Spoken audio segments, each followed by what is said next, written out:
surtout que je ne pensais pas le faire, donc je n'ai pas noté les références, mais nous avons et je crois que c'est Éphésiens 4, un seul Dieu et Père, un seul Seigneur Jésus-Christ, un seul esprit de je ne sais plus quoi. Comment est-ce que Paul pense la Trinité? Pas trois personnes en une nature, mais le Dieu un qui se répète une deuxième fois. Le Père est un, le Fils est un, l'Esprit est un. Tous les trois sont un. C'est pas tous les trois sont un Dieu, mais tous les trois sont un. Qu'est-ce que ça veut dire? On part du chemin Israël, écoute Israël, le Seigneur ton Dieu est un, et on fait entrer la deuxième personne, lui aussi il est un, et la troisième personne, elle aussi, elle est une. Alors, je ne vais pas vous expliquer comment on peut mettre ensemble tous ces modèles, mais c'est le modèle du Nouveau Testament. Le modèle du Nouveau Testament, c'est l'unité du Dieu un qui s'étend à la deuxième et la troisième personne. En fait, la question qu'on se pose, c'est qui est le Dieu d'Israël?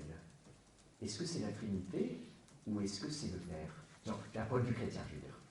Pas d'un point de vue juif, mais d'un point de vue chrétien. C'est qui le Dieu d'Israël, le Dieu de la Bible, de l'Ancien Testament?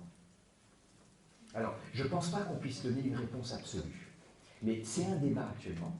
C'est un débat actuellement. Classiquement, c'était plutôt la Trinité. On s'est dit, ah, maintenant on a compris que ce Dieu un, il était trois.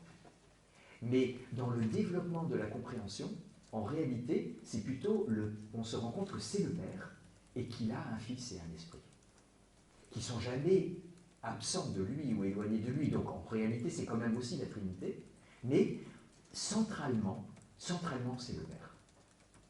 Et ça, on retrouve un tout petit peu la monarchie divine, par exemple, le monarchianisme. Le Père reste une personne prioritaire dans cette vision. Et Séverine, pendant la pause, m'avait dit, mais est-ce qu'on ne peut pas dire que l'essence appartient plus au Père et plutôt que c'est l'essence du Père? Et ça, là aussi, il y a un débat. Ça, c'est des questions où il n'y a pas d'opinion tranchée. Mais Casper dit ça. Casper dit l'essence se rapporte en priorité au Père. Mais il faut aussi tenir ce qu'on avait vu avec Thomas, c'est que le Fils et l'Esprit possèdent cette essence autant que le Père, parce que le Père fait un vrai don. Bon, j'espère que je ne vous ai pas trop embrouillé là tout de suite avec ça, parce que c'est vrai que c'est difficile à concilier exactement avec le modèle classique du Dieu 1 et 3. Ce qu'il faut probablement penser, c'est qu'à l'intérieur de ce modèle, on doit donner une priorité au Père. Il n'est pas simplement le source de la Trinité, mais il est aussi la source de l'unité de Dieu. Il est le pôle d'unité de Dieu.